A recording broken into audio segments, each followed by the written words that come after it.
Hello friends, this is Megha. Welcome to my YouTube channel Megha's English galaxy. Friends, grammar के basic to advance series के day 12 में आपका स्वागत है। और आज की क्लास में आप देखेंगे सब्जेक्ट एंड प्रेडिकेट पे बेस्ड कुछ special examples. Friends, last class में मैंने आपको सब्जेक्ट एंड प्रेडिकेट पे बेस्ड कुछ एग्जांपल्स और इनकी डेफिनेशन कराई थी और समझाई थी कि किस तरीके से आप सब्जेक्ट एंड प्रेडिकेट को आइडेंटिफाई कर सकते हैं। आज की क्लास में हम देखेंगे कुछ स्पेशल एग्जांपल्स। फ्रेंड्स, जो लास्ट क्लास में हमने एग्जांपल्स करे थे वो बिल्कुल एक सिंपल स्ट्रक्चर पे बेस्ड एग्जांपल्स थे, लेकिन आज ये कुछ जो एग्जांपल्स है ये स्पेशल एग्जांपल्स इसलिए है क्योंकि इसमें जरूरी नहीं है कि सब्जेक्ट सबसे पहले आए, उसके बाद verb and then object. Okay, तो इसमें सब्जेक्ट आपका आगे पीछे आपको फाइंड आउट करना पड़ सकता है, इसलिए ये स्पेशल एग्जांपल्स है। एक एक करके हम सभी एग्जांपल्स को देखेंगे और समझेंगे कि आप कैसे इन सभी में सब्जेक्ट एंड प्रेडिकेट को फाइंड आउट कर सकते हैं। तो फर्स्ट एग्जांपल है, there is a spider on the wall. मतलब दीवार पर एक स्पाइडर है। स्पाइडर मतलब मकड़ी। फ्रेंड्स, ये जो सेंटेंस है इसमें जो आपका, अगर हम नॉर्मल जो स्ट्रक्चर हमने लास्ट क्लास में देखे उसके अकॉर्डिंग चले तो आप सभी कहेंगे कि देयर आपका सब्जेक्ट हो जाएगा क्योंकि सबसे पहले आया। लेकिन ये बिल्कुल गलत तरीका है फ्रेंड्स सब्जेक्ट को फाइंड आउट करने का। सब्जेक्ट को फाइंड करने का मैंने आपको तरीका बताया था। आपको क्या करना है, वर्ब को आइडेंटिफाई करना है सबसे पहले और उसके आगे हु और व्हाट लगा के देखना है। जो भी आपको आंसर मिलता है वही आपका सब्जेक्ट होगा। जैसे कि इसमें वर्ब क्या है आपका, इज। ठीक है, who is on the wall. आप इस तरीके से क्वेश्चन कर सकते हैं सेंटेंस में। तो वॉल पर कौन है, आपको आंसर मिल जाएगा स्पाइडर, इसलिए जो आपका स्पाइडर हो जाएगा वो हो जाएगा आपका सब्जेक्ट। लेकिन अगर हम इसी सेंटेंस में प्रेडिकेट को फाइंड आउट करने की कोशिश करेंगे तो स्पाइडर क्या कर रहा है, ठीक है, स्पाइडर के बारे में इसमें क्या बताया गया है या फिर स्पाइडर क्या कर रहा है। तो स्पाइडर दीवार के ऊपर बैठा हुआ है। ठीक है, तो इज ऑन द वॉल मतलब ये जो आपका पार्ट हो जाएगा, इज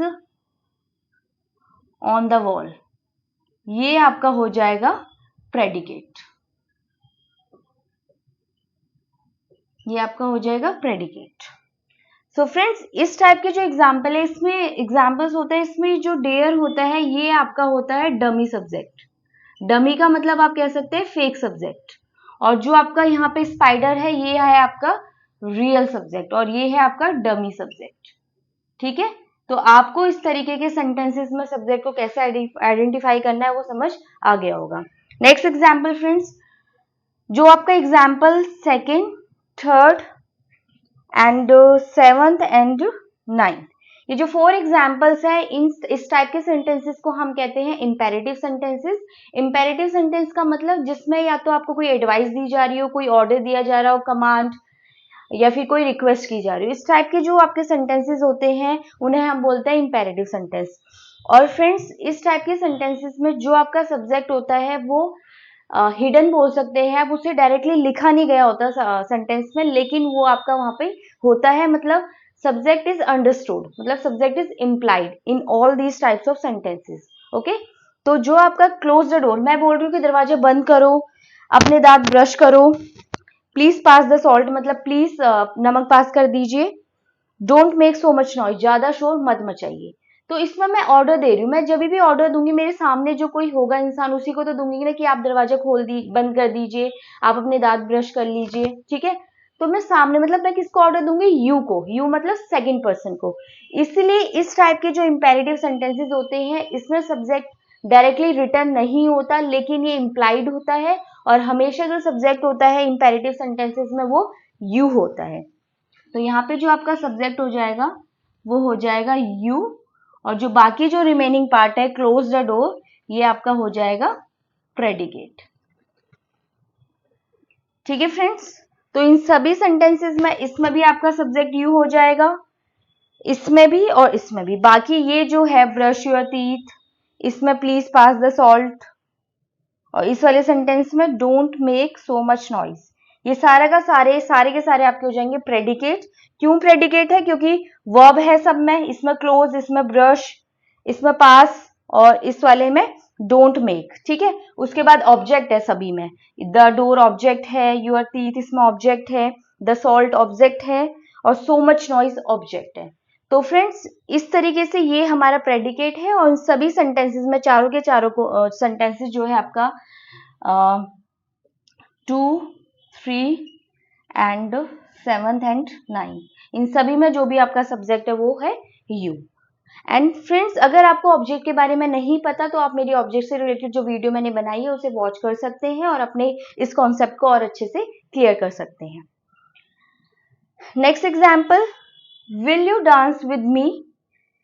और फ्रेंड्स, ये जो एग्जाम्पल है ये मैंने लिया है इंट्रोगेटिव सेंटेंस से। इंट्रोगेटिव सेंटेंसेस क्या होते हैं? जिसमें हम क्वेश्चन पूछते हैं, ठीक है। तो ये तीनों के तीनों, 4th, 5th एंड 6th, तीनों के तीनों आपके इंट्रोगेटिव सेंटेंसेस है, जिसमें कि हम क्वेश्चन पूछे, जैसे कि will you dance with me, क्या तुम मेरे साथ डांस करोगी या करोगे।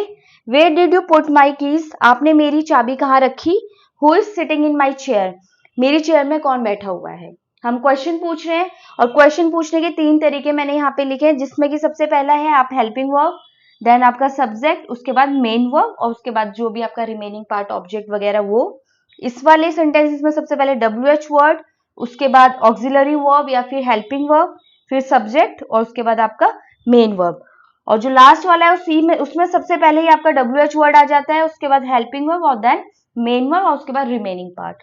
तो फ्रेंड्स, तीनों जो सेंटेंसेस है इसमें आप हेल्पिंग वर्ब कैसे पहचान सकते हैं? एक तो मैंने आपको अभी स्ट्रक्चर बताया कि पहले ये फिर ये, तो उस स्ट्रक्चर के हिसाब से आप सब्जेक्ट की पोजीशन को समझ सकते हैं और इस हिसाब से आप सब्जेक्ट को भी पहचान सकते हैं। लेकिन मैं आपको बताऊंगी वही ट्रिक जो मैंने आपको फर्स्ट क्लास में बताई, मतलब इससे प्रीवियस क्लास में बताई थी, कि आपको करना है वर्ब को आइडेंटिफाई, वर्ब को फाइंड, उसके आगे आपको लगाना है हु। तो वर्ब है आपकी विल, तो हु विल डांस विद मी, मेरे साथ डांस कौन करेगा, यू, तो आपका यू हो जाएगा सब्जेक्ट। तो फ्रेंड्स, कितना सिंपल है समझना। अगर आपने उस प्रीवियस वीडियो को देखा होगा तो आप इजिली सब्जेक्ट एंड प्रेडिकेट को आइडेंटिफाई कर पा रहे होंगे। एंड उसके बाद जो आपका विल डांस विद मी आपका हो जाएगा predicate, will dance with me ये आपका हो जाएगा प्रेडिकेट।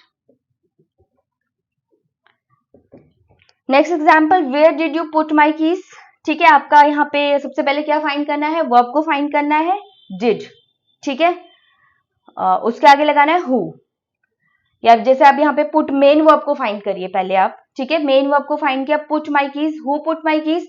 फ्रेंड्स, ये जो मैंने बोला हु पुट माई कीज, ये एक करेक्ट स्ट्रक्चर नहीं है, बट ये ट्रिक है आपके सब्जेक्ट को आइडेंटिफाई करने के लिए। तो हु पुट माई कीज, किसने मेरी कीज रखी, यू, तो आपको आंसर मिल जाएगा यू। हालांकि इस सेंटेंस में ये पूछा जा रहा है कि तुमने मेरी कीज कहाँ रखी, ठीक है, लेकिन हमें सब्जेक्ट को फाइंड आउट करने की ट्रिक जो मैंने बताई थी, मैं वो यहाँ अप्लाई करके आपको सब्जेक्ट फाइंड आउट करना बता रही हूँ। तो यहाँ पे जो यू है वो हो जाएगा आपका सब्जेक्ट, ठीक है।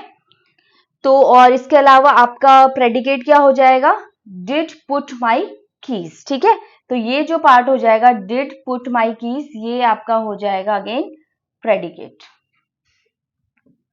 और इस टाइप के सेंटेंसेस में जो आपके WH वर्ड्स होते हैं उनको स्किप करना होता है, प्रेडिकेट में उनको इंक्लूड नहीं करना होता, ठीक है। लास्ट एग्जाम्पल इंट्रोगेटिव सेंटेंस का, बहुत सिंपल है फ्रेंड्स, ये बिल्कुल जो नॉर्मल स्ट्रक्चर होता है हमारा, सब्जेक्ट प्लस में हेल्पिंग वर्ब प्लस में मेन वर्ब, वो वाला ही है। बस डिफरेंस क्या है उससे, उसमें यहाँ सच में सब्जेक्ट होता है, कुछ नाउन मतलब आप कह सकते हैं किसी का नाम या फिर प्रोनाउन वगैरह, लेकिन यहाँ पे WH वर्ड आ जाता है, तो इसलिए थोड़ा सा कंफ्यूजन होता है। लेकिन ये एक्चुअल में आपका जो इस टाइप के सेंटेंसेस होते हैं उसमें WH वर्ड अपने आप में ही एक सब्जेक्ट की तरह काम करते हैं, ठीक है। तो आपको कंफ्यूज नहीं होना, ये आपका सब्जेक्ट हो जाएगा और आपका जो रिमेनिंग पार्ट है ये आपका हो जाएगा प्रेडिकेट।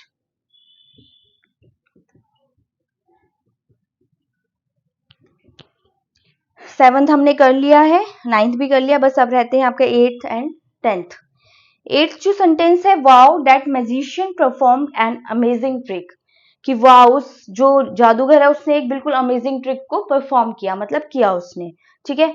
तो ये इस टाइप के जो सेंटेंस इन्हें बोलते हैं हम एक्सक्लेमेटरी सेंटेंस। और जो एक्सक्लेमेटरी सेंटेंस होते हैं फ्रेंड्स, इसमें क्या क्या चीजें होती है, इसमें आप या तो अपनी जॉय को, सॉरो या फिर हैप्पीनेस या फिर सैडनेस, ये सारी चीजें, ये सारी फीलिंग्स आप एक्सप्रेस करते हैं और इनके एंड में हमेशा एक्सक्लेमेशन मार्क आता है, इसको हम बोलते हैं एक्सक्लेमेशन मार्क, ठीक है। तो इस चीज का भी आपको ध्यान रखना है। और ऐसी जो इंट्रोगेटिव सेंटेंस होते हैं उसमें क्वेश्चन मार्क आता है एंड में, जैसे यहाँ सब में लगा हुआ है। तो फ्रेंड्स, ये बहुत सिंपल है, वर्ब आपने फाइंड आउट किया, उसके आगे लगाया who performed an amazing trick, magician, तो आपको आंसर मिल गया। तो मैजिशियन आपका हो जाएगा सब्जेक्ट और ये जो परफॉर्म्ड एन अमेजिंग ट्रिक है ये आपका हो जाएगा predicate. Last one, how beautiful the sky looks tonight, मतलब आज रात जो स्काई है कितना सुंदर दिख रहा है या लग रहा है, ठीक है। तो वही सेम ट्रिक, लुक्स के आगे आपको लगाना है कि who looks beautiful tonight, the sky, ठीक है। तो आपको सिर्फ और सिर्फ एक ट्रिक फॉलो करनी है जो मैंने आपको प्रीवियस क्लास में बताई थी, वो आपको फाइंड करना है, उसके आगे हु और व्हाट लगा के क्वेश्चन करना है, आपको आपका सब्जेक्ट मिल जाएगा। तो यहाँ पे जो आपका स्काई है ये हो जाएगा सब्जेक्ट, और बाकी लुक्स ब्यूटीफुल टू नाइट मतलब ये जो अब इस जो प्रेडिकेट है इसमें हो जाएगा आपका ये वाला पार्ट, और इसमें ऐड कर दीजिए ब्यूटीफुल, इसमें ऐड कर दीजिए ब्यूटीफुल। जब आप इसमें ऐड करेंगे ब्यूटीफुल तो लुक्स ब्यूटीफुल टू नाइट आपका हो जाएगा प्रेडिकेट। सो फ्रेंड्स, ये सभी थे थोड़े different types of examples subject and predicate से रिलेटेड। मैं सिर्फ आपको वो सिंपल एग्जाम्पल करा के इस भ्रम में नहीं डालना चाहती फ्रेंड्स की बहुत ईजी लगता है बच्चों को कि हाँ सबसे पहले सब्जेक्ट फिर उसके बाद जो रिमेनिंग पार्ट है वो आपका प्रेडिकेट हो जाएगा। लेकिन फ्रेंड्स मेरी कोशिश रहती है कि मैं कुछ भी ऐसा पार्ट स्किप ना कर दूं कि जिसमें आपको डाउट रह जाए और आपके जो कॉन्सेप्ट है वो पूरी तरह से क्लियर ना हो पाए। एंड बहुत मेहनत लगती है फ्रेंड्स, अगर आपको मेरी ये मेहनत पसंद आ रही हो तो इस वीडियो को लाइक एंड शेयर करना ना भूलें, और अगर आपने मेरे चैनल को सब्सक्राइब नहीं किया है तो इसे सब्सक्राइब कर लीजिए ताकि आपको सभी अपकमिंग वीडियोस की अपडेट मिलती रहे। Thanks for watching.